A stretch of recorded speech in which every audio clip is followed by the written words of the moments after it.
Good morning. Magandang umaga po. Good morning, good afternoon, good evening. Napakaganda ng umaga kasi makulimlim dito sa Mega Manila.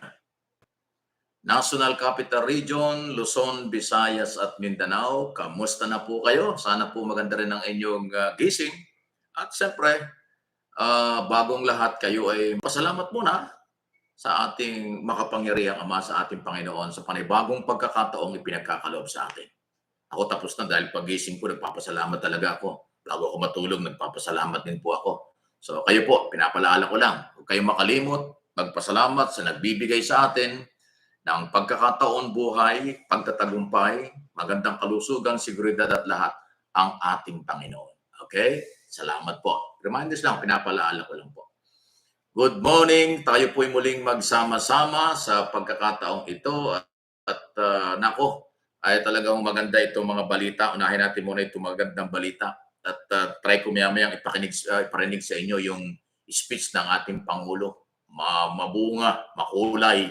Talagang inilatag ng Pangulo ang kalagayan ng ating bansa at assurance sa business community sa buong mundo, hindi lang sa Amerika, na magtiwala at maglagak ng kapital sa Pilipinas dahil malaki ang pagbabago at malaki ang pagkakaiba sa kanyang administrasyon. Ayun, maganda po yan. Ganda. Ay, alam nyo kasi, araw dun sa kanila, dito sa ating gabi. Kaya pagising natin kayo na umaga, ayun, marami nang nangyari na gusto kong iparinig sa inyo maya-maya.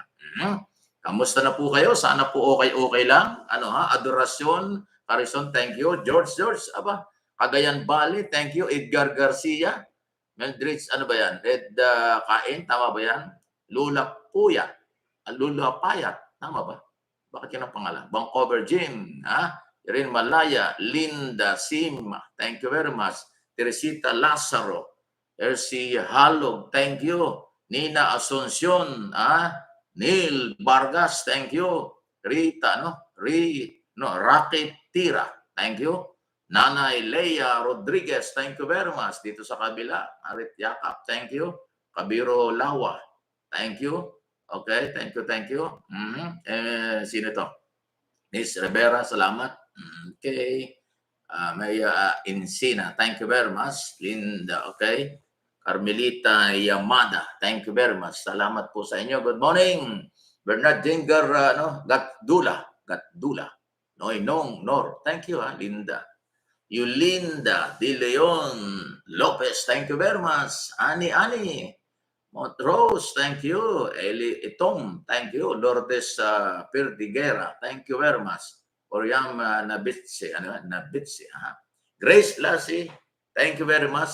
Ano yan? PJR Montero. Ba? Naka-Montero? Joke lang. Montero, thank you very much. Good morning po. Okay, sana po magandang inyong umaga.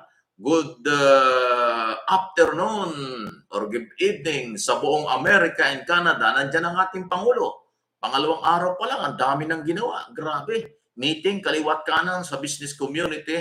At yung pinakahuli, mamaya, paparinig ko yung kanyang sinabi. Napakatindi po nito. Mahalaga itong lugar na ito. New York Stock Exchange Business Forum. So, nadinig yan at napanood sa buong mundo. New York Stock Exchange. So buong mundo ang nakasubaybay dyan. Diyan po nagsalita ang Pangulo at in-interview pa, ang galing ng mga sagot. Grabe talaga. Ngayon pa lang sinasabi ko, hindi kayo nagkamali, hindi tayo nagkamali na gawin natin Pangulo si Pangulong Marcos. Ang galing.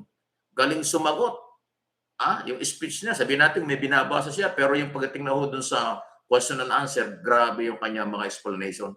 Nagugulat yung mga ng mga Amerikano. Nagugulat yung mga business group sa lawak ng kaalaman ng ating Pangulo. Ayan, after 2 months and 20 days, nakikita na ng buong mundo sino itong ating Pangulo at ano ang kakaharapin ng ating bansa. Ayan, kaya maganda ang gising nating lahat. Patuloy na itinataas ng ating Pangulong Marcos ang moral ng bansa, moral ng mga Pilipino, pagiging professional, at magagaling at may magandang buhay kinabukasan. So, good morning dyan. Watching from US. Thank you. Salamat po. Walang script yung question and answer. Maganda. At ang haba ng kanyang mga sagot at detalyado. Mamaya try ko sa inyong parinig, ano, habang nahihintay natin yung iba. Sige, pasok na kayo at nang marinig nyo, ipaparinig ko yung portion ng kanyang speech, saka kung makukuha natin yung kanyang pagsagot sa tanong. Ang galing. Parang, alam mo, pagka bagong gising ka dahil umaga sa Pilipinas, tapos ganyan ang maririnig natin ng ating bansa, ang ating Pangulo, na talagang nasa puso niya kung paano pagandahin, paunlarin ang bansa, paano hikayatin ang international community, international business group. Ang sarap ng gising, di ba? Parang wow, eto na. Eto yung pag-asa natin. Kaya yung mga inggitero at mga chismoso-chismosan, tumigil na kayo. Sumama na kayo sa labang ito ng Pangulo. Pagkakaisa, babangon muli, taas noo bilang Pilipino. Talagang ipinakikita na po ng ating Pangulo, kaya ating pong suportahan. Please lang po, yung mga naninira, mga ayaw tumanggap ng katotohanan, mga intrigador at mga kung ano-anong ginagawa nyo, tumigil na po kayo. Ito na, ginagawa ng ating Pangulo ang lahat. Mas nakakaya tayong mga Pilipino dahil nakikita sa international community na sa puso ng Pangulo ang pagharap sa maraming problema ng bansa at pagpapaunlad ng bansa, tapos merong pangilan-ngilan na patuloy naman sinisira ang gobyerno. Di ba? Sino man nakakaya? Di ba tayo pa rin? Kahit wala tayong salamat, kahit kakatingting, maliliit na grupo, yung mga naninira sa ating pamahalaan. Hindi ba? Please lang po. Maganda ang sinimulaan at magpapatuloy ito kung tayo po'y magkakaisang tulungan ng ating Pangulo. Yung iba dyan, baka laging nakikita negative, laging nakikita chismis o intriga. Hindi po maganda yan. Although may karapatan kayo sa ilalim ng demokrasya, pero ilutang natin yung positibo, yung magaganda. Hindi ba? Okay? So, gusto na ba rin yung marinig, yung tinig ng ating Pangulo? Mahalaga yan. Okay? Inuulit ko, hindi tayo nagkamali ng ating ginawang Pangulo. Tama yung desisyon ng majority voters, majority president ang ating itinalaga. At dito, nakita naman natin kung paano siya walang kakaba-kaba, walang makikita tayong big challenge sa kanya kung hindi napakataas ng kanyang moral ng paghahayag sa buong mundo ng ating kalagayan at assurance na kanyang pwedeng gawin at assurance na magiging safe at maganda ang mga kalagayan ng mga business group kung magbi-business sila sa Pilipinas. O, di ba? Ayun, sige nga. Parinig nga natin, sandali parinig natin yung nagpakilala pa si Secretary Jokno eh. Sandali tingnan natin kung maridinig ko kasi kailangan audio. Ayaw kong mag-ilabas kasi yung picture o video kasi baka copyright naman tayo. Mahalaga po ano tawag dito, sandali yung mismong boses niya, yung sinasabi mismo ng Pangulo. Ito, yung simula, pagpapakilala. Ladies and gentlemen, it is my honor to introduce to you the President of the Republic of the Philippines, President Ferdinand Romualdez Marcos Jr.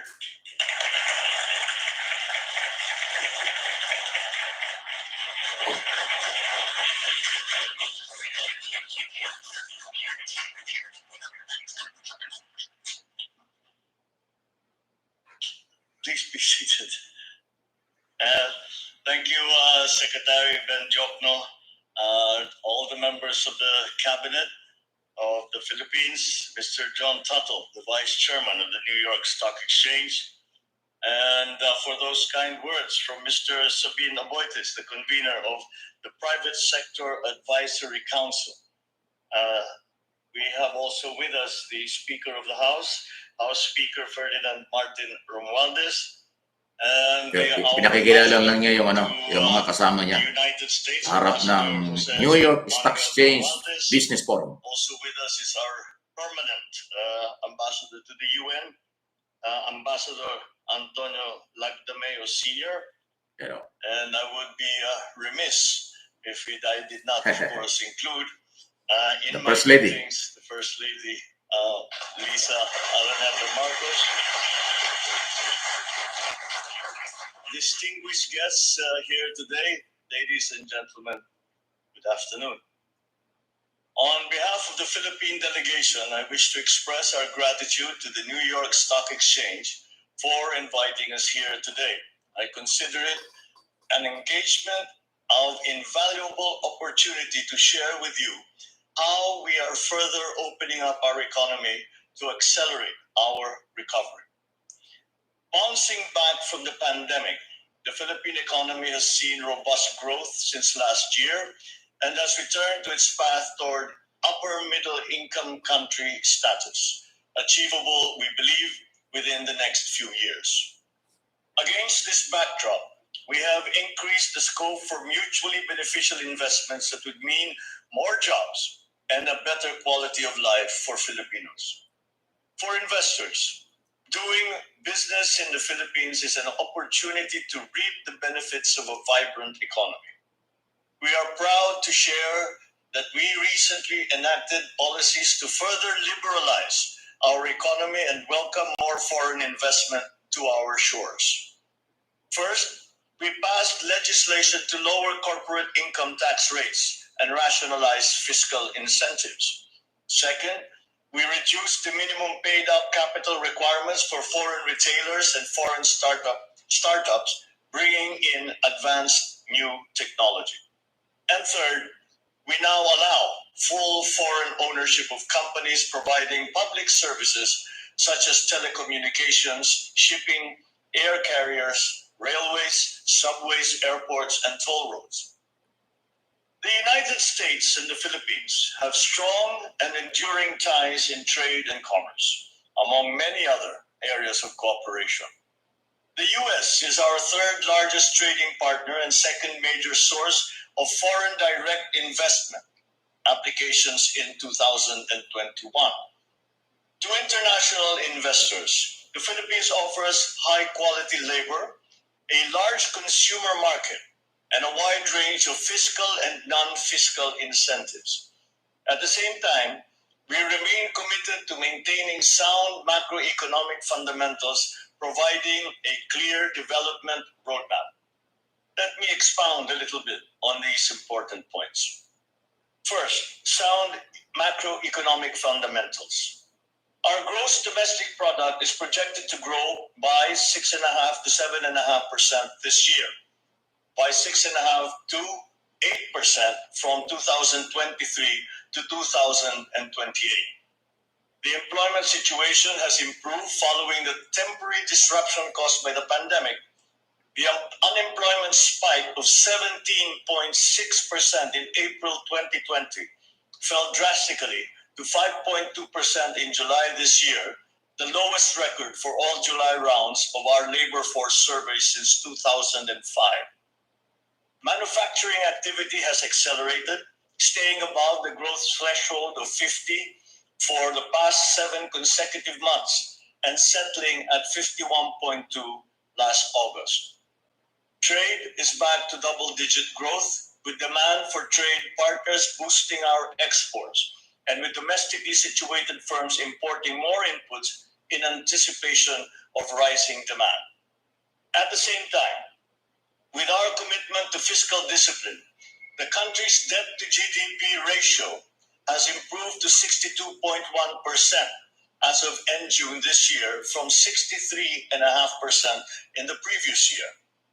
At the height of the COVID-19 crisis, the government implemented massive stimulus programs to readily support the most vulnerable sectors. Although our borrowings increased substantially during the pandemic, we continue to reduce the cost of our public debt through judicious debt management. Now that the economy is reverting to normalcy, the government is likewise heading back to the path of fiscal consolidation. We will reduce the government debt-to-GDP ratio to below 60% by 2025 and further down to 51.2% by the end of my term in 2028. Our economy's resilience to crises is recognized internationally. The Philippines has maintained its investment-grade credit ratings throughout the pandemic amid the wave of rating downgrades globally. As we look forward to achieving upper middle income status, we are also gearing up for A territory credit ratings in the medium term. On the external front, we have sufficient buffers against external shocks. Supported by steady inflows of overseas Filipino remittances, receipts from business processing, outsourcing, and foreign direct investment, our gross international reserves stood at $99 billion as of end August, equivalent to 8.3 months of import cover. This remains more than sufficient to cover the economy's foreign exchange needs. Moving on to my second point, our economic development roadmap. In the near term, our top priorities are protecting the purchasing power of families by managing inflation, reducing the scarring effects of the pandemic, and ensuring sound macroeconomic fundamentals. Thus, we are implementing policies that enhance food security, transport, reduce energy costs, and logistical costs, strengthen social protection, and enhance the quality of education and skills training of our workers. As we pursue our short-term agenda, we build the foundations for a stronger, more inclusive future. Our medium-term agenda includes reducing the poverty rate to single digits by 2028 and undergoing an industrial transformation through which science, technology, and innovation and sustainability will drive our industries. In all our endeavors, the private sector must be a partner. We seek partnerships in many areas of our development agenda. In public infrastructure, such as mass transit systems, airports, toll roads, in public services, in digitalization initiatives, in the energy development agenda, in efforts to modernize agriculture, and in programs aimed at strengthening our industries, to just name a few. For American businesses, we offer investment opportunities in areas such as information technology and business process management, or IT BPM, medical products and devices, electric vehicles and batteries, agribusiness and telecommunications infrastructure and services. Despite the external headwinds, the Philippines' economy's resilience, reinforced by sound policies and decisive leadership, makes us confident about our future. Over the past few decades, as the Philippines transformed into one of the most promising emerging markets, the United States has been among our steady partners. For that, we are truly grateful. At the same time, American companies doing business in the Philippines have... Okay, andali lang ha. Napakaganda po nung, tuloy lang natin dali ha. Ang ganda po nung sinasabi.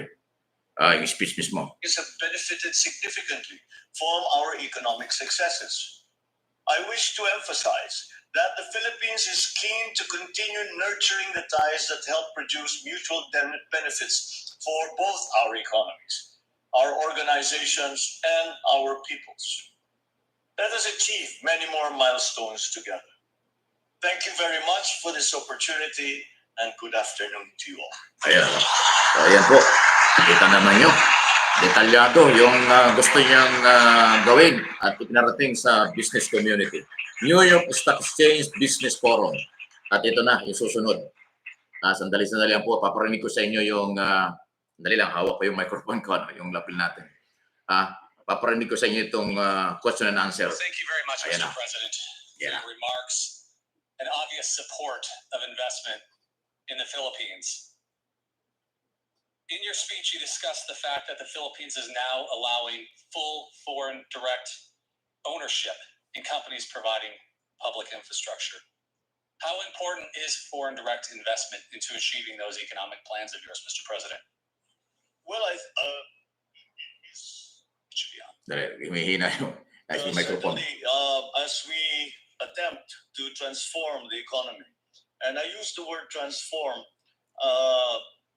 because it is my belief that the way to bring our economies back to the level of activity that we enjoyed before the pandemic, we have to understand that the global economy has changed, and we have to position ourselves certainly to be able to take advantage of those changes, to have a head start in the new economy that we are still, as of now, starting to form globally. And a large part of that will be foreign investment in the Philippines. And when I speak of foreign investment, I speak especially of capital-intensive investment.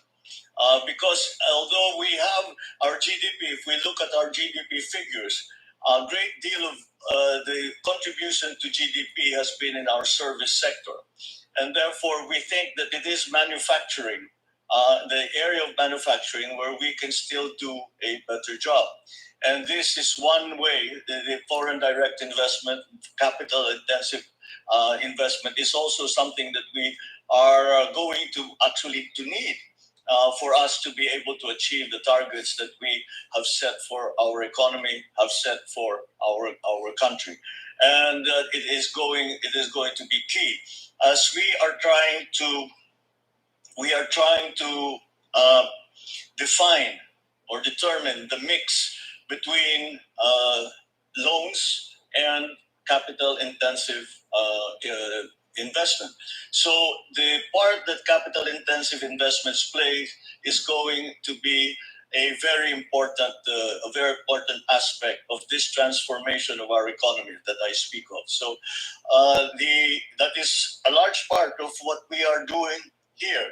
And that is why when I came here to New York, ostensibly, first of all, because we are attending I will be speaking before the UN General Assembly tomorrow, but I also brought the whole economic team of the government, of the cabinet, with us. And again, the private sector business leaders also are here with us, precisely to show and explain once to our prospective investors where the Philippines is headed, what changes we have made so that investment will be more profitable and more attractive for foreign investors, especially coming from the United States. So it plays a central role in all that we are planning to do for our economy. It is, once again, something that we recognize in government we have a part to play in. We have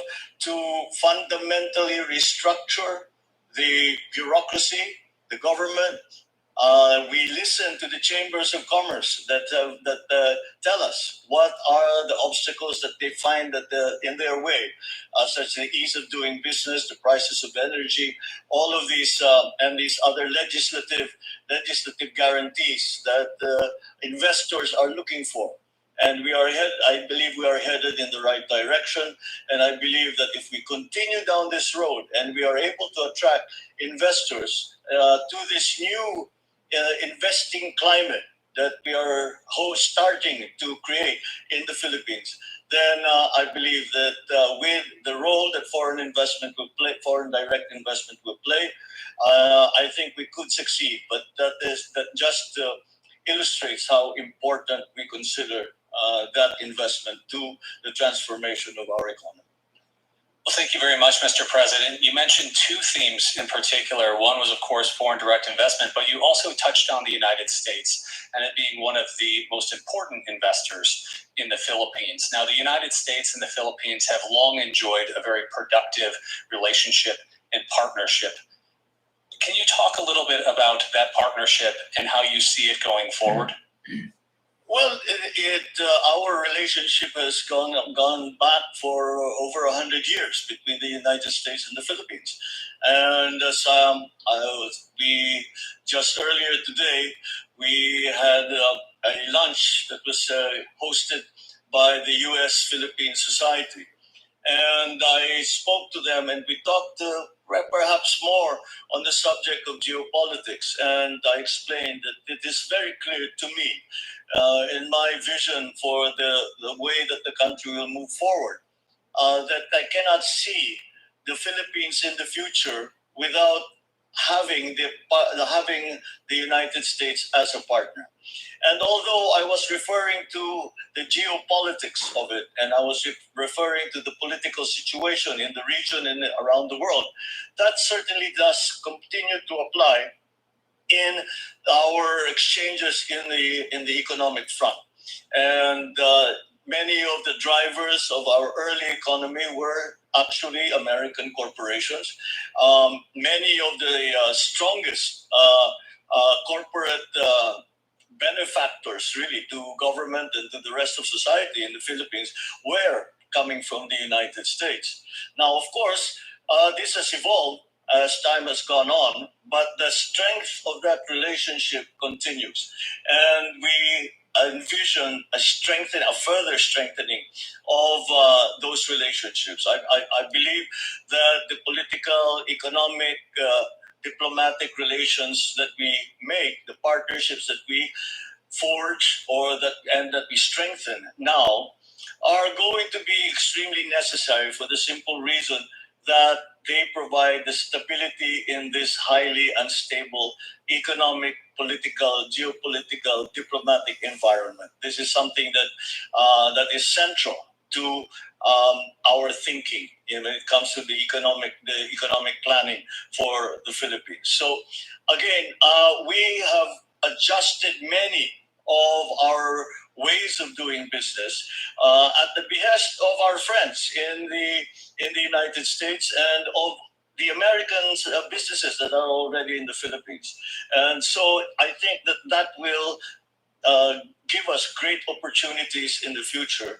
And for both our countries, for private corporations, for government to government agreements and arrangements, we have really opened up the policy of the Philippines to more of these public-private partnerships, but not only PPPs, but also G2G arrangements, as I mentioned, joint venture between private entities, and it is something that we feel can actually be achieved. So the United States has always been central to that. I cannot overstate really the role that the United States has played in the Philippines in every aspect of our lives. And so this is just a continuing evolution and I believe strengthening of that relationship between the United States and the Philippines. And we are driven together in many ways by forces that exist now in the world, and that I think is something that we certainly in the Philippines, and I think not in the United States either, that we are resistant. Yan o, dahil lang po tindi ng mga, ayan po yung mismong question and answer na nasasagot direkta. Walang script po yan. So it is something that I can see as becoming stronger and becoming more robust as we work together towards exploiting properly the new global economy.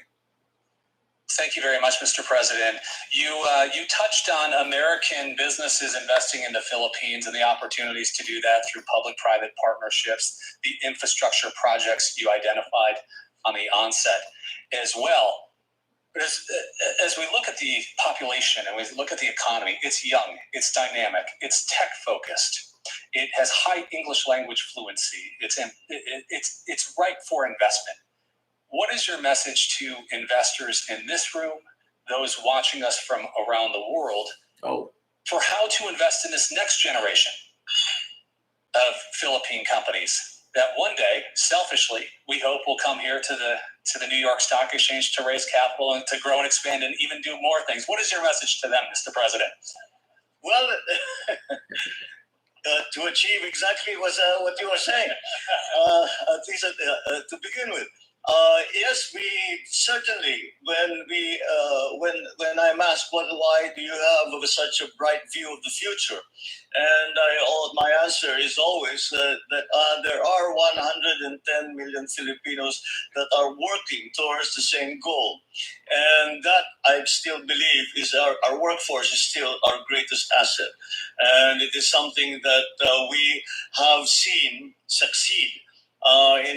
First of all, with our overseas Filipino workers, but also in the development of the more sophisticated businesses that have come to the country. and highly technical, highly requiring technical proficiency, requiring good training in schools. We will still continue to try and improve the education system in terms of the technical side, the technical side of our workforce's training, and as we know, because that is becoming more and more important in the world. But the young people in the Philippines also, I suppose there is a form of institutional memory. And we still look to the United States as our partners. When we are in crisis, we look to the United States. We look to the relationship that has been forged over the many years. And I have to say that the reason that we have done that is that for the most part, we can say that the United States has not failed us. That sentiment remains in our young men and women. That sentiment remains and will, I think, be further fostered if we are able to show some successes, at least immediately. We show some immediate successes in this partnership, and that will galvanize our young people to continue to work in that direction. That, I think, is something that will come naturally if we are able to do all of the things that we are hoping to do to transform the economy, to adjust now. We are, I believe, the youngest country in Asia. And with the graying of other countries around the region, this gives us an advantage in terms of, I suppose, the population dividend has been referred to before. It gives us an advantage in terms of the population dividend, and they are ready to take up the cudgels. They are ready to work for the country. They are ready to do what needs to be done to bring the country forward. And I feel confident in saying that because in the last election, it was the young people who drove forward the idea that we must continue to invest in our young people. We must continue to train them properly. We must continue to make them competitive anywhere in the world, but most hopefully in the Philippines with our partners and with our allies. Well, thank you very much, Mr. President. It is clear you have a plan, you have an opportunity, and I know I speak for many business leaders and investors in this room that they leave today not only with a renewed sense of optimism, but a further enhanced and strengthened sense of optimism about the opportunities in the Philippines. And on behalf of the New York... Yan. Ayan. So, ayan ha. Malinaw po yan ha. Diba? Ang sarap siguro ng umaga nyo. Dahil lang po, kabit lang ulit natin at may tuloy natin yung ating pagtalakay. Wow! Ayan o. Pinarinig ko na sa inyo yung kompleto, yung kanyang kabuang speech at saka yung question and answer. Nakaka-proud talaga. Kayo, naramdaman nyo yun. Diba? Inilatag ang tindi ng endorsement ng Pangulo, yung pag-declare ng katunay na kalagayan ng bansa, pang-ekonomiya, at marami pang iba. Tapos kung paano nagkakaisa ang Pilipino, paano ang kailangan natin at yung malawak na relasyon sa Amerika at sa business community. Huwag natin kalimutan ang New York Stock Exchange. Hindi ho pangkaraniwang stock exchange yan. Minomonitor yan ng buong mundo. Kaya yung speech at question and answer na yan, nadinig yan, napanood yan ng buong mundo. Di ba nakaka-proud bilang Pilipino? Parang pasintabi na hindi po ako nagsisip-sip, hindi ko po ugali yon. Naalala ko lang si Mr. Marcos Sr., former President Ferdinand Marcos Sr. Talagang junior na dating. Anong tingin ninyo? Di ba? Junior talaga siya ni Pangulong Marcos. Hindi naman ako nagdududa, pero diniding ko lang kung ano yung style, pananalita at galing ng dating Pangulong Marcos Sr., ang kanyang ama. Yan din siya ngayon. Isipin mo yung open forum na yan sa harap ng buong mundo. Grabe ang sagot niya, ang haba. Pag mahaba ang sagot sa tanong, ibig sabihin, alam na alam niya yan. Kung paano explain, paano harapin, paano niya ipagmalaki, paano niya ipakitang alam niya ang galawan sa mundo at galawan sa buong Pilipinas, sa business at marami pang iba. Yun ang dahilan kung bakit mahaba. Ano yan eh? Isipin natin sa sarili natin. Pag tayo tinanong at mahaba yung sagot natin, ibig sabihin marami tayong alam at kaya nating panindigan ang sinasabi. Yun si ang ating President, Pangulong Ferdinand Marcos Jr. Nakita niyo, haba ng sagot sa mga bawat tanong. Kaya believe yung nagtatanong sa kanya, hindi nagpakilala kung sino, pero yun po ay isa hong opisyal ng diyan ho sa business group sa New York. Before yung New York Stock Exchange, kaninang madaling araw din dito, gabi rito, nauna yung nakapakipag-usap niya doon sa another business group sa US. Parang US Philippine, ano ba yun? Society. Malaking grupo din. Nagkaroon silang meeting. So, antindi. At yung sinasabi, inaabangan ng lahat pa rin ng buong mundo ng kanyang pagsasalita sa United Nations General Assembly. Mangyayari po yan bukas ng madaling araw dito sa atin. Alas 3 ng hapon sa New York. Alas 3 ng madaling araw dito sa Pilipinas. O alas 4. More or less gano'n. Bukas ng madaling araw yon. Kaya para doon sa nag-aabang, kaya ko sinasabi ito. Kasi kung di ako nagkakamali, ngayon, 7:27 ng umaga sa Pilipinas, ganoon din ang oras ngayon sa New York kung di ako nagkakamali. So kung alas 3 ng hapon sa New York, magsasalita siya sa United General Assembly, ay alas 3 din ng madaling araw naman dito sa Pilipinas. So nakita mo. Pero yung more or less kanyang binanggit ngayon sa US, ay ang New York Stock Exchange Business Forum, more or less yan din ang kanyang maaaring mabanggit doon. Pero mas marami pang aabangan tayo. Antindi, ano ha? Hindi kayo nagkamali.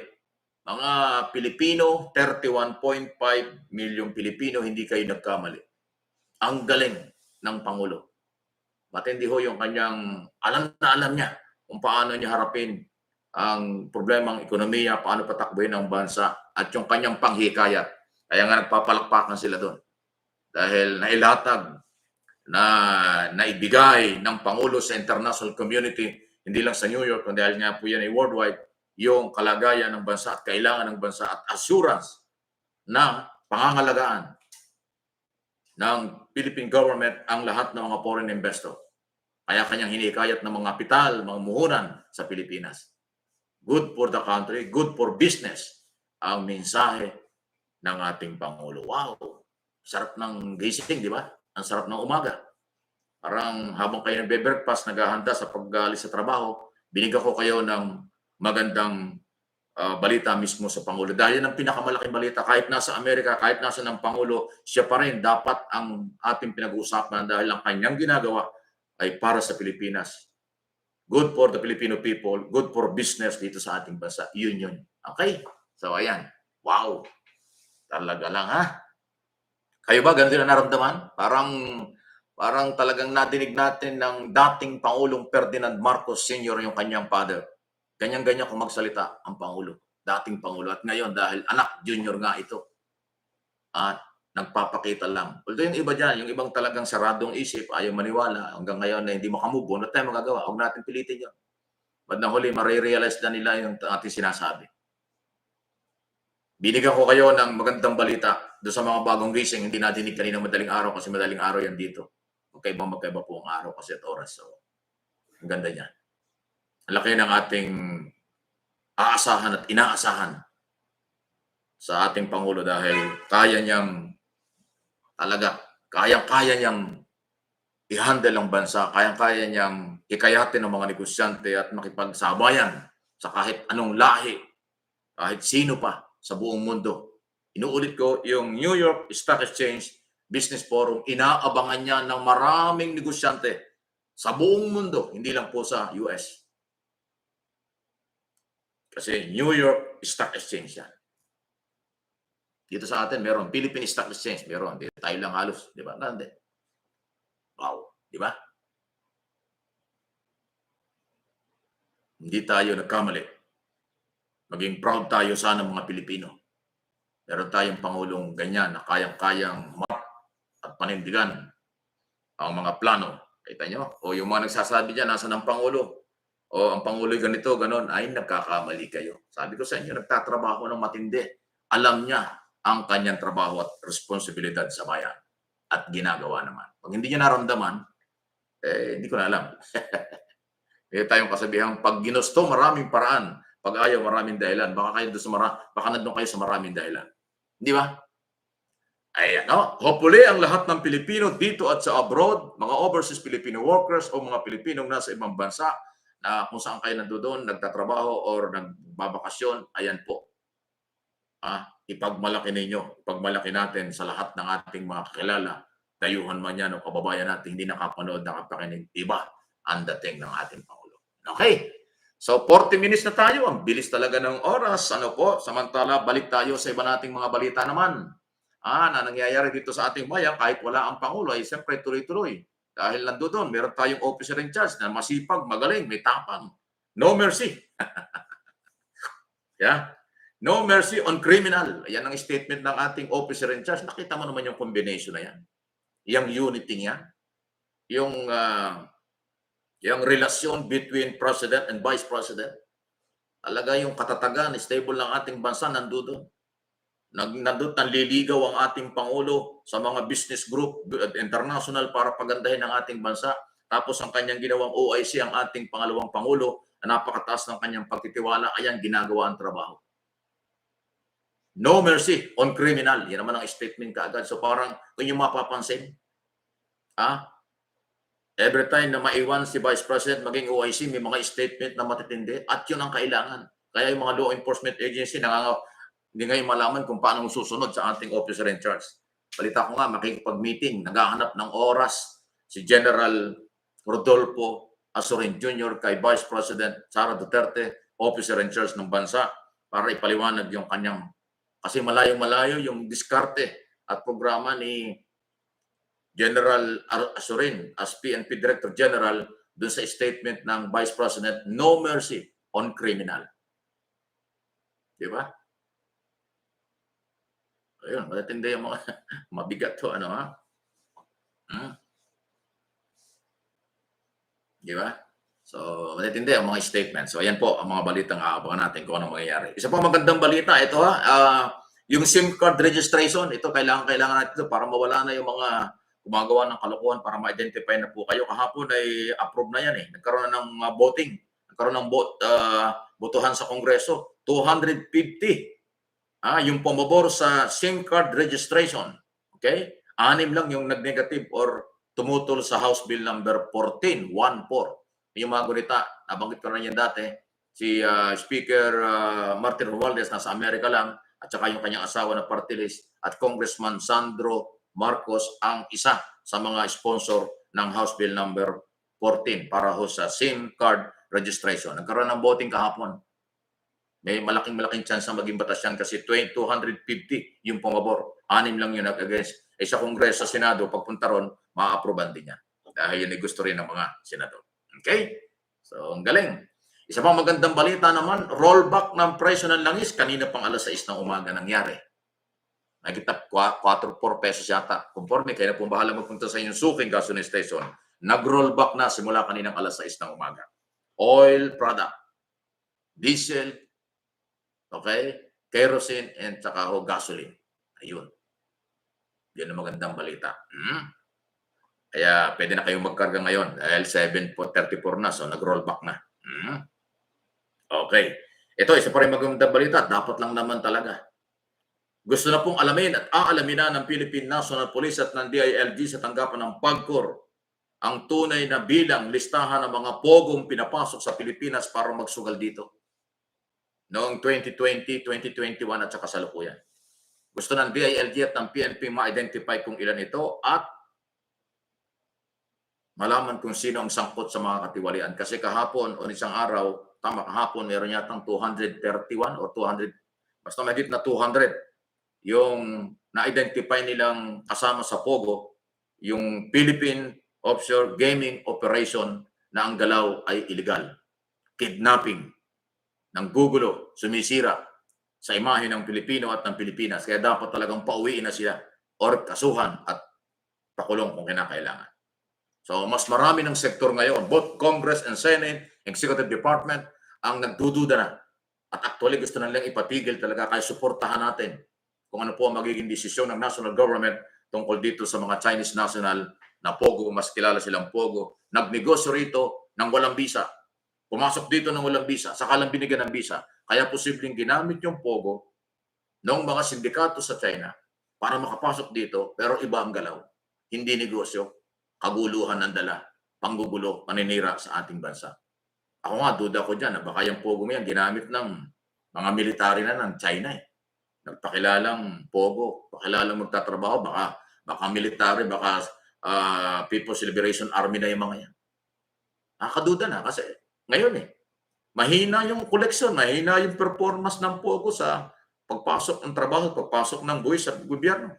Noong 2021, on record yan sa Department of Finance. Sinabi na nga ni Secretary Joke ngayon, bumagsak ang income ng pogo ng 2021. So baka nung taong 2020, doon nagsimula sila, doon lang siguro medyo matino kasi umpisa. Pero bandang huli, lumabas na yung tunay na kulay, tunay na layunin. Hindi para tumulong sa ekonomiya ng bansa, may sariling agenda. Ayun na nga, nanggugulo sila, nagkikidnap ng kapwa, Chinese national at iba pa. O di ba? Paano natin yan tatangkalikin? Dapat talaga hong papanagutin na. Di ba? Yan. Okay? Well, naku, meron namang earthquake daw kanina. Kailan ba ito kanina? Sa Mexico naman. Wow. 7.6. Wala mo nagkakasunod-sunod ang earthquake ha. Naku, kapit po tayo sa ating Panginoon, sa ating Amang makapangyarihan sa lahat. Paikot-ikot itong earthquake, di ba? Nangyari sa China, tapos sa Taiwan, di ba? Sa Taiwan, 6.9. Tapos ngayon sa Mexico raw, 7.6.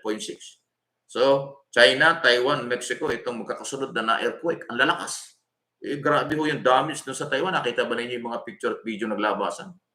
Mga skyway nila bumigay. Building, may mga building nag-collapse. At maraming damage ang Taiwan. Tapos ito ngayon ang balita sa Mexico. Ano nangyayari? So ipagdasal natin. Tayo ay meron din binabantayan dito, di ba? Yung Marikina Port na tinatawag. So magdasal tayo.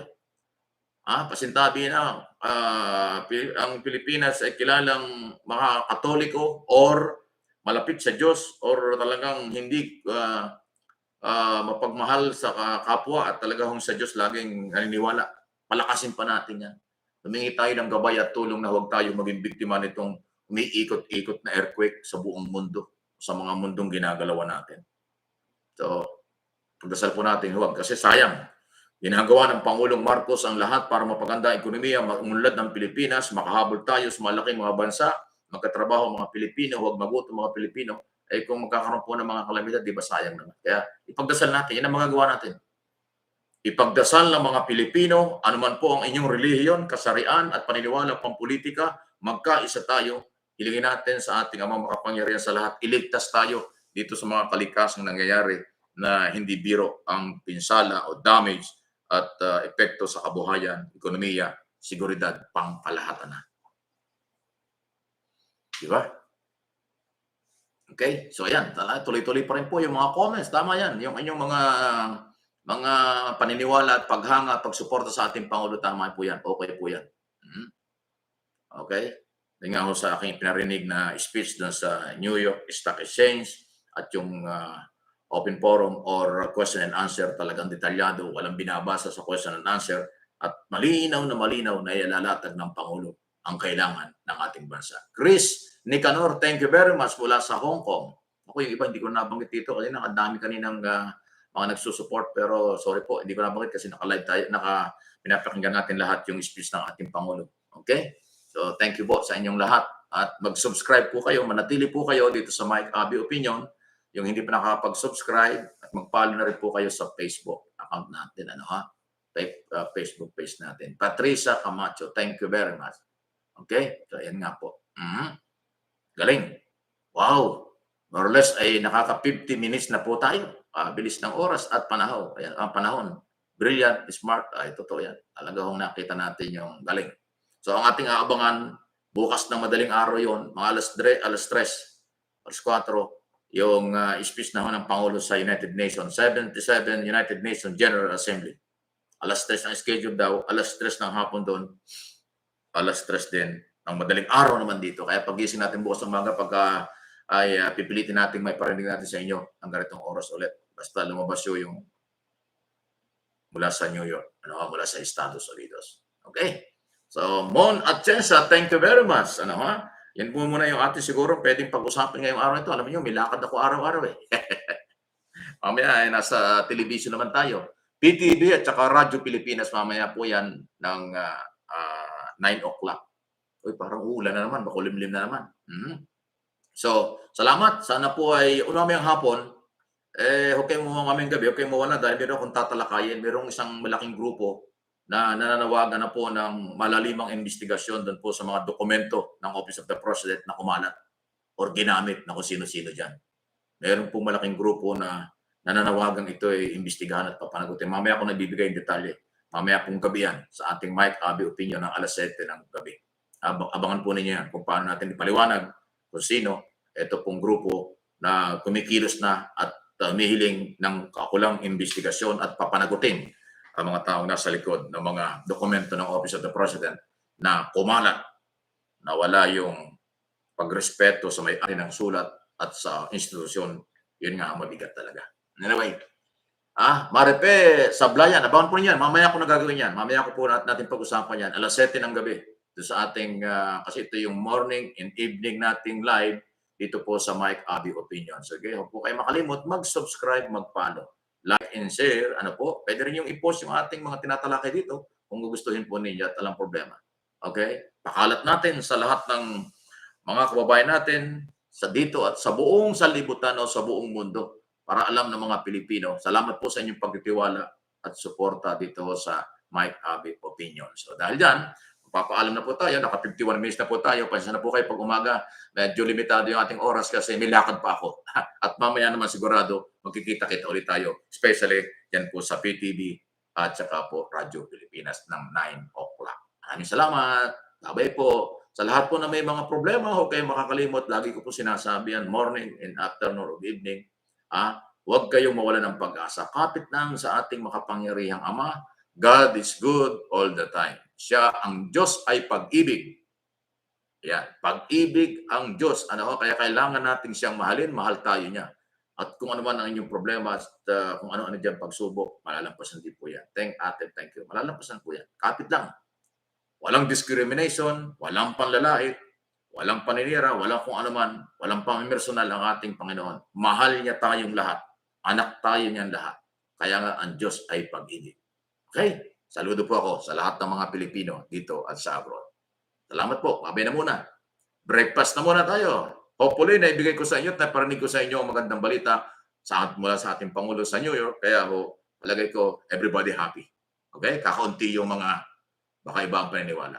Ganun pa man, Pilipino pa rin sila. Mabay po. Thank you.